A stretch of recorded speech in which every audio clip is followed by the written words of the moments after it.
It is Sunday, January 28th, 2024. And on the agenda today is I really gotta wash my cars actually.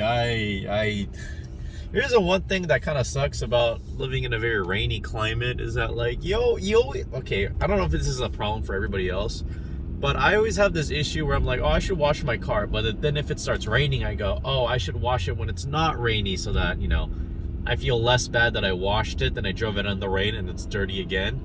But then what ends up happening is that it just keeps raining, so you just keep postponing washing your car, and it becomes this endless cycle where you just go, oh, my car's gonna get dirty anyway, I'm just not gonna wash it. And then they just stay in this perpetual state of dirtiness, which not the best in my opinion, because your car has paint on it and you should keep clean the car with proper chemicals and soaps so that it doesn't eat away at the paint protection layer too, the protective paint layer too, right? But yeah, I haven't done the best job of cleaning my cars recently, if I'm being honest. I'm gonna be upfront about that.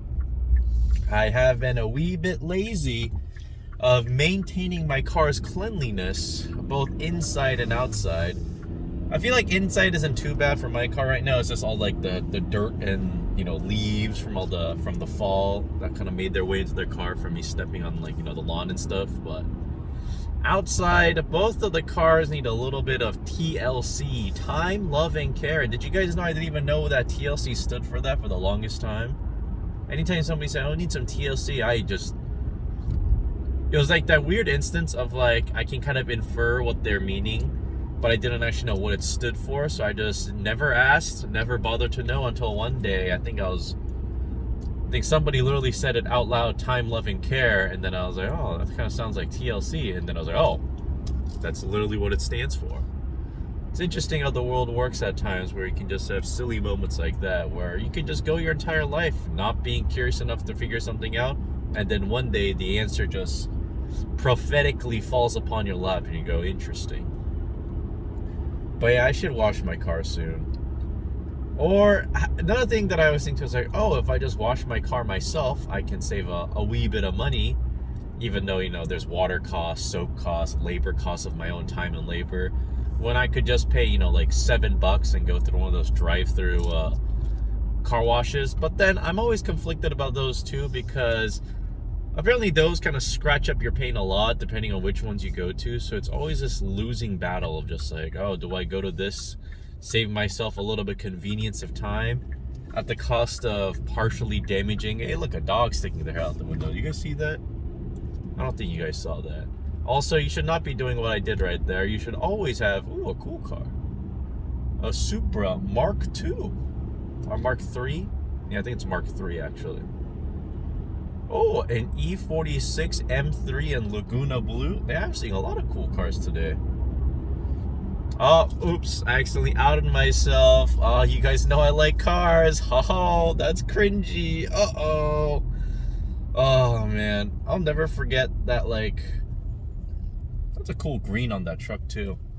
I remember growing up, I never liked the color green, but the older I get, the more I'm obsessed with the color green.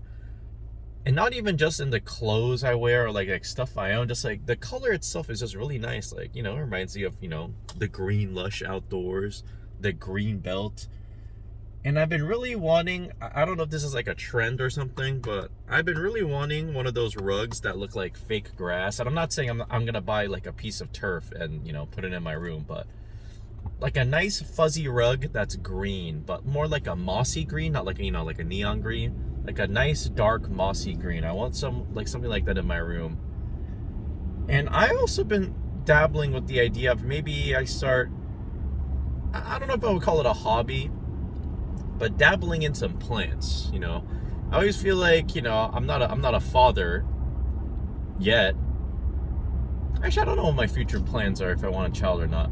But moving forward from that too, it's like I feel like taking care of a pet is like a first step towards actually taking care of like a human child. But then there's also the idea of that if a pet is too much work, why don't I dibble dabble in plants? Because I feel like, I don't know if it's just me, but I feel like there comes a life in a lot of like people's lives. I'm not just talking men in general, but like people in general. I feel like they have like a time in their life where just one day they're like, I'm gonna start a garden. And even thinking about some of my friends' parents who like retired and all of a sudden got really into gardening and planting and, you know, just taking care of plants. I wonder if I'm in that phase right now where I'm just like, maybe I want to plant. But then there's also the idea that like there's two benefits I consider to that. I think plants look really nice in a room or just in any sort of, you know, decorative setting. But it also comes with the idea that I have to take care of that plant, water it, give it food, you know, nurture it. And I think there was also a test, I don't know how accurate or like real it is, but there was like some tests where they had two plants. One was given negative words, like they would like yell at it, call it mean names, which again, like I don't know how that would really make sense, because how does a plant know human language? But again, there was a test where they had one where they didn't speak to it at all, one where they were like really mean to it and they said like bad words and they yelled at it a lot, and then one where they gave it like words of affirmations. And somehow the plant that got the words of affirmations actually apparently grew the best. So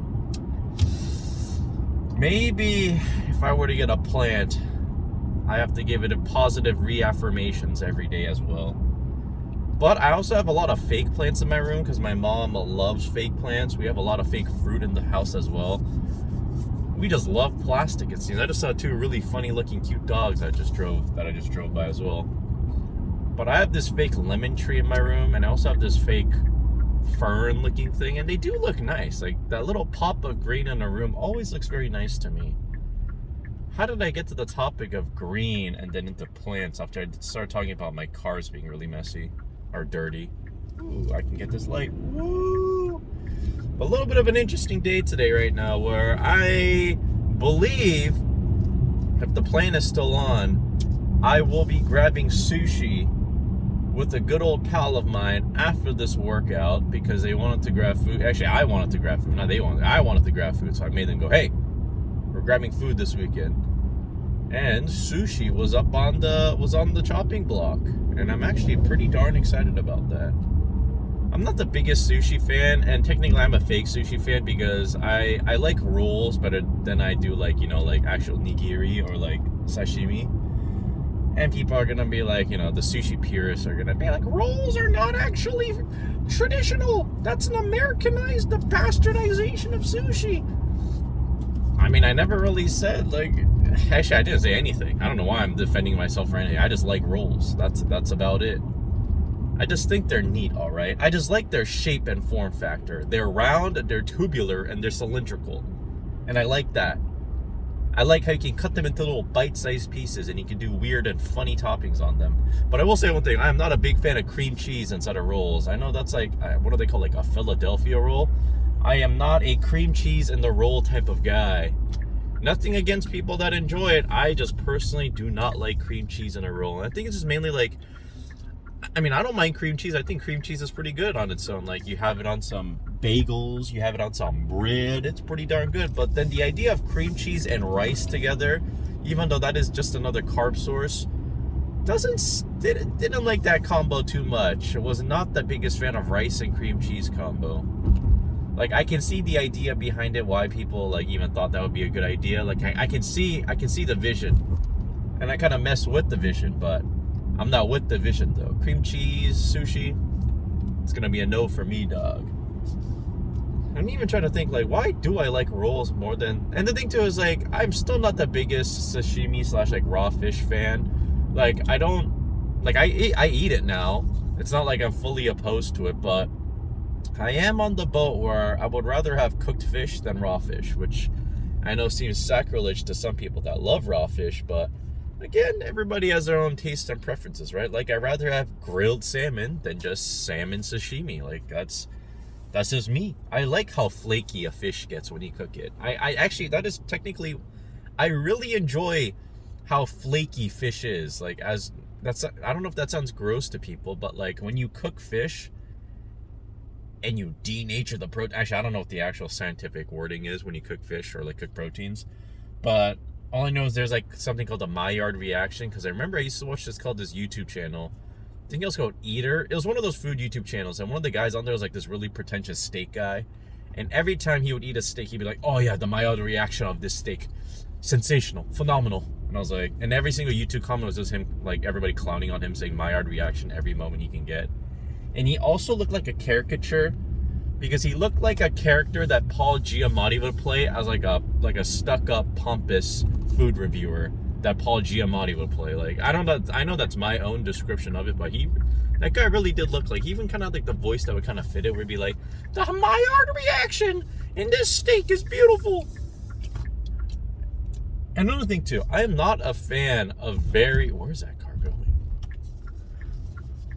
I'm not a fan of people that like very, very rare steaks. Like, I'm a fan of a medium steak.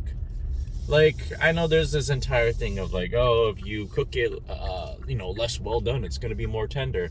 But then I feel like there's also this weird vendetta against people that just, they think they need to eat every steak rare. And I know there are some steaks that might benefit from being more rare than from being more medium and medium well. Actually, medium well, I feel like medium well at that point it might as well just be well done though. Like the border between medium well and medium is too little, where they basically are the same thing. So like, if you're gonna have well done, might as well just have medium well. Okay, this is gonna be a description for something else. 30 minutes of cardio, and I think I'm gonna do arms today.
Gonna get a little. Ooh. Ooh. Actually, I definitely see the importance of lighting, and immediately after the pump checks, because the reason I'm even not having my hoodie on right now to the walk back out to the car, especially when it's a little bit of a drizzle out right now, is that I had a little bit of an ego inflation moment inside the gym, because I actually did do 4 sets of forearm exercises today. I did the little wrist curl with the dumbbell, 2 sets of that, and then I also did the overhanded version where I just do this for 2 sets.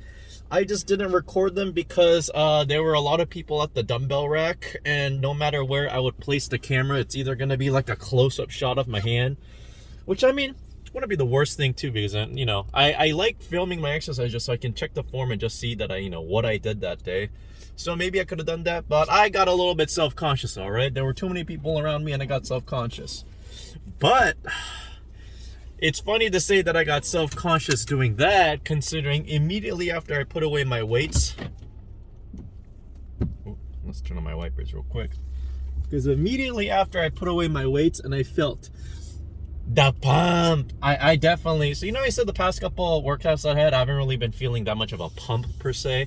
Like, I feel like I've been having effective and good stimulating workouts, but in the pump department, it was a little bit lacking. But today's pump was truly spectacular. It's been one of the nicest pumps I think I've had in a while, because while it didn't feel like my arms are going to explode out of my skin, it just felt nice. And since I haven't had that sensation in a while, it felt even better, because again, it was like a foreign sensation, or it was like a nostalgia in a way too, where I was like, oh, here it is, my old friend, the pump.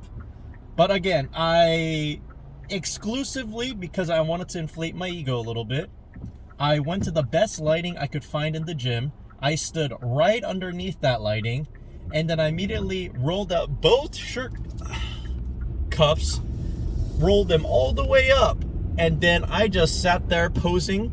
Not for too long though, because my ego's not that big yet, because I still feel like I need to get a little bit more leaner, get a little bit more muscular. Actually, not a little bit more leaner, a little bit more muscular. I could get a lot leaner and a lot more muscular to get to that ego inflation point, but I posed for like 40, 50 seconds in front of the mirror under some tremendous lighting, and man, whoo, I could actually start, like, I flexed my arm, my right arm specifically, and did like that like straight down pose, which I think is supposed to accentuate the triceps, but I could see a little bit of shoulder separations. I could also see the little different parts of the triceps, like how it divides up. Where is that? I hear a siren, but I don't see it, which is always very alarming. But, and I also saw this little forearm vein going straight up my arm towards my bicep, and I was like, oh my goodness. Oh my goodness. A full year later, and I can look at my arms and say, oh my goodness, that actually looks kind of sick. Not saying that I have like body dysmorphia and I'm like, you know, I hate my body, but I mean, I feel like a lot of people agree that once you start going to the gym, you are in a way in a constant state of progression where you always want to be better than the last time you went in, right? And I know that's not the healthiest mindset to have, because you might start being toxic to yourself. You're like, oh, I'm worthless. I made zero progress today. And I think also, like, I always have to remind myself, and maybe it's copium, maybe some people are doing it better, I don't know. But for me personally, again, I said it plenty of times, the journey with the gym for me is going to be a lifelong adventure. It is not going to be a 1 year and I'm done, I'm already ripped, I'm done with this kind of thing. I'm always going to be striving for years to be better, because gaining muscle mass is a very difficult thing to do. Just a second, I gotta do some driving maneuvers real quick, fellas. But yeah, I have completely envisioned the fact that I am gonna encompass the fact that my bodybuilding journey, or fitness in general, is gonna be one that I at least dedicate at the minimum 5 years, because I want to see what 5 years of dedicated gym will look like for my body. And that's not just dedicated gym, it's dedicated gym and lifestyle changes and nutritional choices as well. Does that mean I'm going to spend 5 years in grueling hell because I decided to devote my entire life to bodybuilding? No, I'm not doing this as for a sport. I'm doing this as a hobby and a lifestyle choice, and I'm going to enjoy it along the way. So if there are times where I feel like some decisions I made along the way to, in a way, you know, garner progression is being bad for me, I'll just change it. If a certain diet that I'm going through, like say if I'm trying to bulk a little bit too hard and I don't feel that good, why would I push myself to not feel that good if I could just feel good and still make progress? And I know there are some things of like, oh, no pain, no gain, or there are some parts of like, you know, like, oh, if you actually do want to gain a large amount of muscle mass, you gotta bulk quite a bit too, because how are you going to acquire mass when you don't acquire mass, right? But I still feel like there's, you know, a little middle ground for everything. And again, too, it's like no pain, no gain. But do I really have to hate myself throughout the entire process? I still feel like I can choose to love myself, enjoy the journey, and still make progress along the way. Does that mean my progress might be slower than some others? Chances are, because as I said, some people just grit their teeth through the pain, and they're probably able to break through that barrier easier than me, because again, they took the quicker route that required a lot more mental and physical fortitude that I probably didn't have for. They're probably just built different, and I'm perfectly fine with that, because I just don't want to learn to hate this lifestyle, right? And it sounds funny to say lifestyle because, you know, I'm just a dude going to a gym, recording myself and being that guy that records himself at the gym, but I really want to envision myself for the long-term goal for this. And I'm going to start thinking about that for a lot of things, whether that be friendships, careers, goals that I have in life. That it's okay to have short-term girls. It's okay to have short-term goals, but I think those short-term goals should be oriented inside your lifelong goals, right? Like you can't just say, oh, next week I want to do this. You could say that, but I think it's a lot better to at least in that mindset to be like, I want to do this by next week because it helps me lead into this.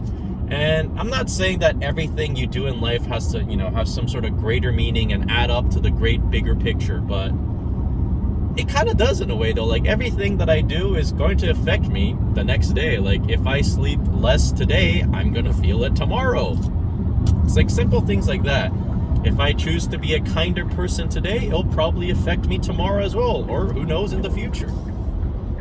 And I know there are some things in life where people are like, oh, this will have zero purpose, this will have zero impact on my life, why should I be kind when people are mean? But I still feel like in the end, I'd rather live a life where I did my best to be kind and be good than look back and think, oh, look at all the times that I protected myself because I chose to be mean and apathetic instead. Am I rambling on about random useless things? Kind of, yeah, but you know why? It's because I got one thing on my mind right now, and it's post-workout sushi with my buddy Jeff. That was the grand reveal. I'm seeing my good old pound Jeffrey. I just said pound instead of pal. That makes it kind of sound a little bit weird, but moving on from that, considering I don't know how to speak the English language occasionally, we're going to a very funny sushi restaurant. I say funny because it has these like robot waiters that come around and they sing like royalty-free music, and they show up to your table and they're like, hello, please take your water off the thing. And then again, it starts playing like those, you know, those like DIY YouTube, like TikTok videos where they like make something really wacky. It's like those, but it has that royalty-free music in the background as they just walk around the entire restaurant. And it gets kind of, when the restaurant gets busy and you hear that chime constantly, it's almost a little bit haunting. Like it's kind of scary, if I'm being honest. It's a little bit spooky. I wanted to make a left turn right here, but that car didn't come in. Or I'm losing brain cells right now. I think my arm workout went a little bit too hard and I'm slowly losing brain cells. So what do I gotta do? I gotta recuperate those brain cells by getting some a good load of carbs and a good load of protein in me through the idea of fish and whatever they have at this establishment. But another funny thing about this place is instead of like a conveyor belt, it's like everything shows up at your table by this little like train system. Like you order on a little iPad, and then the magicians and the little fairies in the kitchen make your food, and then it shows up on like this little train that shows up at your place. And it is pretty interesting. Like, is it the most efficient and best thing in the world? No. But is it fun? Yeah. Is it cheap? Also no. I really do think there's like this weird subcategory of like sushi and ramen, especially in my area, being extremely overpriced and generally a lot of the times being very just mediocre as well. Like they're never inedible, but they're never also amazing either. I've never had amazing ramen in this area, and I'm waiting until the day I have amazing ramen in this area because I know for a fact that that's going to be a true gem for me, and I'm always going to go there. Because every single ramen place I've been to in this area has just been okay. They've never been like, wow, that was delicious. It's always just been, it's all right. But it's also at the point to where it's almost so okay-ish that I feel a little bit robbed at times, where I go, this food was just really okay, and I feel like I could have just stayed home and made myself probably something equally as, or probably even more delicious than what I tasted right there. But enough of my ramen rant and enough of my sushi rant. I need to go get fed. My brain is slowly losing brain power, so for the time being, I'll see you guys in the post-sushi talk. Really weird. It stopped the recording by itself. Like I looked back, and the moment I mentioned the side duck thing, it stopped the recording.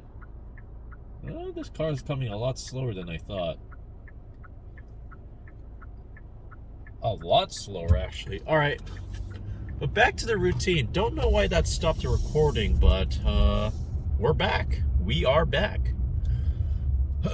Now, after a significant amount of sushi has entered my system in the form of protein from the fish, in the form of carbs from the rice and the other little toppings that they have on it, I am feeling pretty fulfilled, pretty full, but I'm also feeling kind of sore right now, actually. I think today's arm workout was one of my favorites just because everything felt really good for that, like, for whatever body part I was working on. Like every single tricep exercises, I only felt triceps. Every single bicep exercise, I only felt it in my bicep. And every single forearm exercise, I definitely felt it in my forearms as well. I still think I need to look up a couple more videos, because right now I've just been going off the feel and just a couple like videos, or not even videos, just like photos and just ideas that I've seen floating around for forearm exercises. But I think I still need to do a little bit more research to make sure I fully hone in the full tactic, the full routine, the schematics. Because what's wrong with a little bit more knowledge, right? Ain't nothing wrong with being a little bit more knowledgeable. But on this ride back home, I think the only, please stop, this is, okay, I have right away, thank goodness. I always get really nervous at turns where, like, I'm supposed to have the right of way, but other people either forget or they don't acknowledge it, so they just go out, and I feel like I'm about to get into a big car collision, which is never fun. There's a crane over here. I don't know what to call these heavy machinery, actually. Get back over here, go over here. I'm still kind of curious. I want to look back at the I can't look back at it right now, obviously, because I'm driving, but I want to look back at that footage and see why it stopped recording just randomly. Like, did I do like a weird hand gesture that like makes the camera shut off? I don't know, but the moment I mentioned side duck, the camera just said no more. Please turn it off.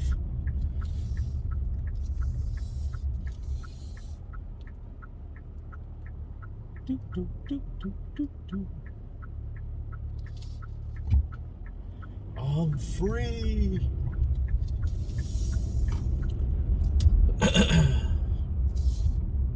Another turn. I can sneak by on this yellow. Or at least I hope I can. This area that I'm driving in right now is notorious for stoplight cameras, where it'll get pretty stingy about it. Like, you know, there's like a certain rule where, like, if you're doing a right turn on red, you need to wait 3 full seconds for it to be legal, and then it'll literally count out 3 seconds, and if you like go at like 2.9 seconds, you'll see the flash go off, and then 3 weeks later you get the old thing in the postal, in the old mailbox that says you have a ticket, you have a traffic infraction, and it shows you. One thing I'm always kind of impressed about, but also kind of weirded out by, is that every single traffic ticket that I've seen that shows up in the mail like that, they print in color. Like, that's kind of balling out, if you ask me. Like, they print in color? That's ludicrous to me. I don't think I've printed in color in years. I've just been using the black and white ink. And I always get a little bit mad when the printer's like, excuse me, you need blue and yellow to be able to print in black and white. And I go, why? Isn't printing in black and white supposed to be that I use black ink only? Why do I need yellow and blue to print in black and white? It's my beef with printer companies for a little bit. I actually might not have enough to talk about to just on the drive back home, because I already talked about it on the drive to the sushi restaurant, and now since I'm coming back from the sushi restaurant, I'm not mentally... Oh, it sounds funny when I say I'm not mentally all there. It makes it sound like I'm like unhinged, a psychopath. But it's just because like I'm just tired right now, or I just need to go home. And I know it's somehow always comes back to this topic. I gotta go home and poop. Simple as that. I worked out, I ate, now I must poop. That is part of my current regular schedule. I've always noticed that, like, if I start working out, I can't believe it, I'm talking about poop again, but like, I'm not gonna say it again. Every time I work out, I go home, eat my post-workout meal, and then like clockwork, my body is like, all right, we gotta poop now. And that is what I'm feeling at the moment. And I guess that's the one bad thing about having a post-workout meal that's not at home, is that now I have to wait until I get home now. But now I also got to think, what do I want for dinner? I do think I'm lacking... I know I don't need to be super restrictive on my protein intake, because I feel like I always eat enough in the day anyway to fulfill my bodily needs, to make sure I can stimulate muscle growth instead of having muscular dystrophy, or whatever it's called. Atrophy? Maybe it's atrophy, actually.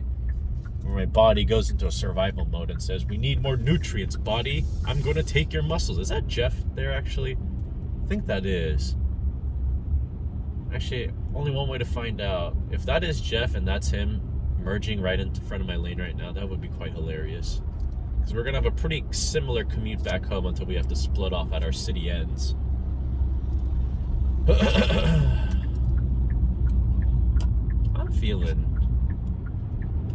don't know what I'm feeling right now. Is that Jeff? I can't tell. I'm gonna drive by and be like, oh no, that is not Jeff. That was really awkward, actually. I have this one issue where, like, if I see my friends driving a car and it looks very similar to their car, right? But then it's actually not them, and I just ended up staring at a stranger like the past like 30 seconds on accident. Always a little bit awkward, if you ask me. Always a little bit awkward. Another thing I just thought of right now is the idea of video games, because I used to really enjoy this game called Apex Legends, and it's not like I hate it or anything, but it's always just interesting to me. Like, there might be some days where you play a game for the last time ever and you never know it. And I know that applies to a lot of things, and it's always just kind of like those sappy, kind of sad, like, social media posts where they're like, did you know you talked to this one friend for the last time and neither of you guys ever knew that? And then starts with like sad music afterwards. When I think about that with video games right now, where I used to love Apex Legends and play it very much, but I haven't touched that game in I think over a month. And maybe I could correlate it with I haven't touched it since Tarkov wiped, but I think even before then I wasn't really playing it that much, which always makes me wonder, like, what is the criteria for me to love a game so much for me to play it like forever? And is there ever such a thing as a timeless video game? Because I'm thinking, like, all the games I used to play a lot, I do not play that much anymore. Like, first example being League of Legends. Yes, I used to be a League of Legends degenerate. I still remember a little bit as well, and it's not like I fully quit from it also. But it's just interesting to think about that a game that I used to play daily for hours is a game that doesn't even show up on my mind that much anymore now, where I think the only thing and only reason that I would even think of League of Legends is for, drumroll please, Arcane Season 2, baby! Which, I am a little bit sad that it got postponed. Actually, I can't tell if it got postponed or if this is actually like the original airing date. But I always thought that Arcane Season 2 was supposed to come out in 2023 in the fall. But which was extremely wrong because it didn't, come out 2023 of fall. And now it's actually supposed to start airing 2024 fall, which means I still have to go through an entire year to see what happens in Arcane Season 2 with the journey of Powder. Wait, is that her name? I forgot what Jinx's original name was. I think it was Powder. Vi.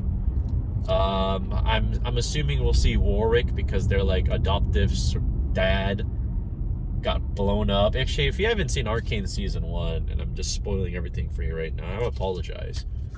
But that being said, the show has been out for a while, and I am not sponsored by Riot Games, and I'm not a Riot Games shill, but Arcane Season 1 was a sight to behold, if I'm being honest. It was quite pleasant to witness. It was definitely a surprise, too, because especially, like, I feel like for a while, a lot of people are used to video game adaptations for whatever it could be, like movie to video game to movie. Something always went wrong in those adaptations where, the rate of success, like the percentage, was always pretty low. Like, I'm not saying all of them were bad, but some of them, there were definitely more bad ones than there were good ones, especially with some of the ones I personally experienced. So I went into Arcane with no expectations, and somehow I left very pleasantly surprised. Second, I'm at a four-way stop. Gotta look around, gotta honor the four-way stop, see who stopped first, and I'm gonna go after that. There's a lot of birds above me. I hope that's not an ominous sign for some sort of natural disaster that's gonna occur. It'd be funny. Actually, maybe it wouldn't be funny thinking back on it. It would be funny if I said, I hope no natural disasters occur, and then you see the camera cut, and when it recuts back to me filming, it's my car underwater, just going like, all right, guys, the flooding, the great flooding has occupied my vehicle inside. And I remember there's like this thing too, where you gotta wait until, like, if you ever, I think it was a Mythbusters episode where they tested out like when and how to escape from a car that fell into like a lake or a large body of water, where they said you do need to technically wait until, so if you can't open your window or door while you're sinking, you either preemptively open your window so that the water rushes in faster, or if you went into the water way too fast and you're already partially submerged and the windows aren't opening, you have to wait until you're fully submerged inside the car before you're allowed to open the window because of pressure differences. Also, give me uno momento. So I'm gonna make this a somewhat risky turn real quick. Whee! Alright, I have made it. Limerging has happened. Degrees. It's 59 degrees. I should probably get some gas tomorrow, actually. But you know, a couple days ago, I've been craving Mexican food. I feel like I've been saying that like every other video where I'm like, oh, I want Mexican food today. I want Mexican food today. Still haven't had it. And that is just a simple skill issue, a user error, because could I have just gone and seeked out Mexican food, or lo and behold, maybe I could even made it at home. But that is one thing that how should I describe it? Cooking at this point in my life is somewhat of like a comforting thing where I do it, and I'm at the stage in my life where I have a couple of things where I know what I can cook well and that I would enjoy, so I kind of stick to like a very similar rotation per se, right? And I used to be very adventurous. I would try on new recipes a lot more now, or in the past, but recently I've been doing that less and less, because it's always such a bummer when you try out a new recipe, a new tactic, or new anything or whatever. And if it doesn't end up being good, it just feels like so much wasted effort, where since at this part of my life, all of my effort feels a little bit, I don't want to say like restrained, but I have okay, I know this is crude wording, but I have a certain amount of fucks to give per day. And if I were to give too many fucks during the cooking portion, and then all of a sudden that the amount of fucks I've gave was not proportionate to the end result I got, I feel like I have less fucks to give that day, and that hence being I have less motivation to do all my other activities. So I have to kind of sparingly give out my fucks, if that even makes sense. No, it makes sense. I do think that makes sense. Which is funny, I say that it makes sense when I'm the one making the discussion, the comparison right now. So of course it's gonna make sense to me. I made it up. But then like if I really want to start venturing out and trying on new foods I never cooked before, I need to have like a day dedicated to that now, essentially, where if I try to do that on like a normal day where I still have to work, still have to work out, still have to do my other responsibility and duties for that day, I'd be devastated to put that much time and effort into a food dish and to not have it work out. Horrifying. Truly, truly horrifying. And I know, like, for some people might be thinking, like, oh, what are you even talking about? Like, what Mexican food do you even want that you want to make at home? It's very simple, actually, and it's going to sound pretty funny to people that I'm guessing are going to be, you know, good at cooking Mexican food, or actually, you know, Mexican. But refried beans, I never tried making them on my own before, and I'm kind of afraid, because I usually do not cook beans that much in my household. I'm going to turn off the camera for the time being. I don't know why. I'm going to think about beans for a little bit. You might be wondering, oh, what was that random cut right there? And Andy, why did you stop recording all of a sudden? At the fart.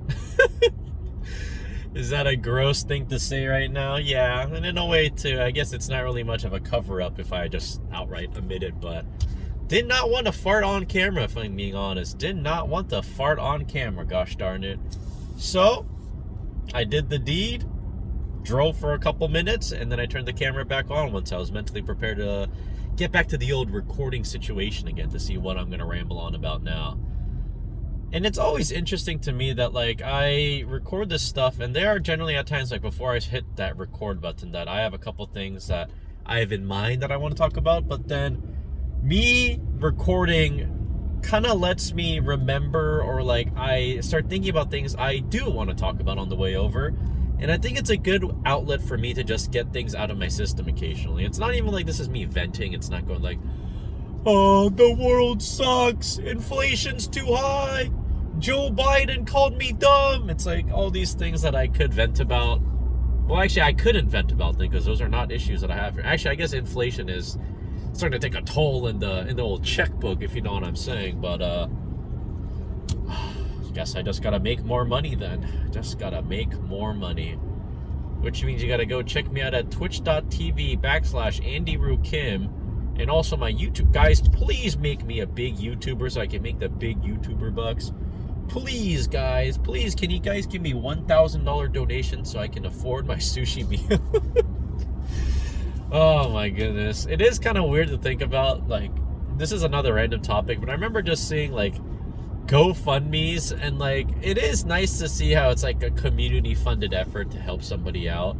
But then there's also a part of me where I think like, is this even an issue that should have been community funded from the get-go? Like, some person has a horrible accident, and like emphasis on the word accident, like it's not their fault, something just unlucky happened to them, and yet all of a sudden they have to make a GoFundMe just to be able to afford the hospital costs afterwards. Isn't that just... I know I'm opening up the Pandora's box for a separate amount of issues and things that plague the world around us, but hospital costs are always something that just kind of bug me, because like, yes, I know people that work in the hospital industry need their own money and they need to get paid so they can feed themselves for all the hard work that they do as well, but always just never rubbed me the right way whenever I just hear somebody has to set up a GoFundMe for their hospital costs.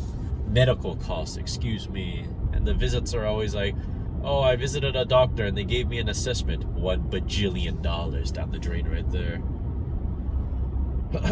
Maybe I'll learn how to make I know this is a jarring transition, but I think I want to learn how to make refried beans soon. And I remember I used to watch a lot of videos on how to make refried beans, which sounds like a pretty funny way to introduce like the things I'd be doing for fun, but used to watch a lot of videos. But it's like one of those things too, like I never have beans in my household because our household just never has beans, because we usually only make Korean food. And there's not a lot of Korean foods with beans in it unless they're already processed in a way, if that makes sense. Like, there's a lot of soybeans. We have a lot of soybean paste stuff, but we don't have any actual beans though.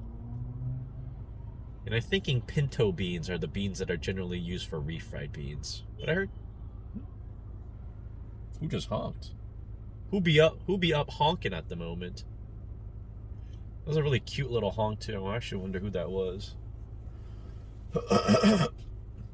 Oh, I gotta stretch.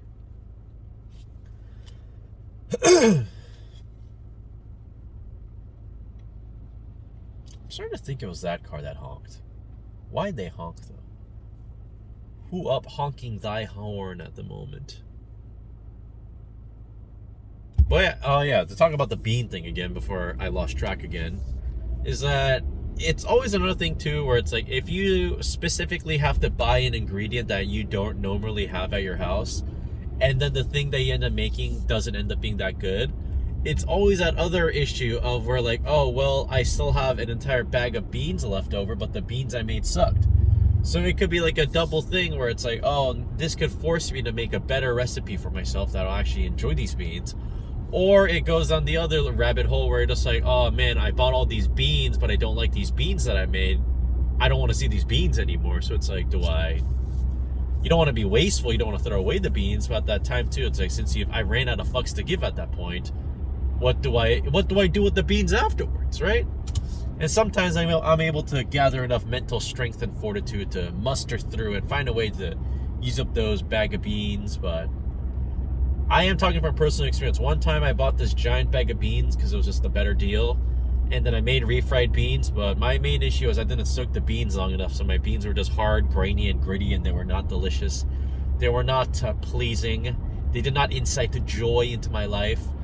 And then I just had this bag of beans that just sat in my pantry for almost a year. And I know dried beans don't generally go bad, but definitely lost the motivation to redo that. Don't know what happened to those beans, so I'm guessing somebody at my house threw them away. So I ended up being an addition to the old food waste crisis, guys.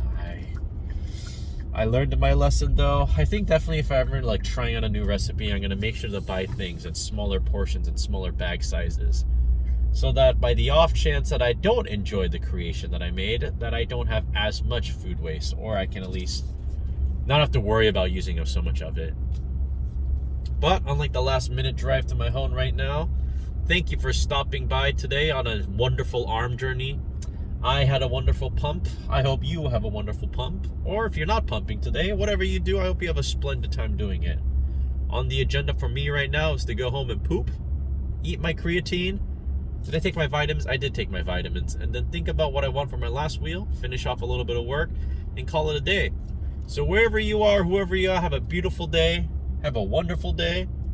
And just remember, there's like this YouTube video that I always love referencing. It's like, remember when you are sad or not happy? Remember, somebody parked in my gosh darn parking spot. Man, oh well. I guess I kind of deserved that one. I wasn't home for a while. But that means I have to park on the driveway. I hate parking on the driveway. Really, just because you can kind of see the angle difference, but driving on this driveway is a treacherous task each time, if I'm being honest. Just because it's so steep. Is there enough room everywhere? All right, let me scooch up a little bit more. All right. But yeah, I hope you guys have a great day. Thank you for stopping by on this arm journey, and peace.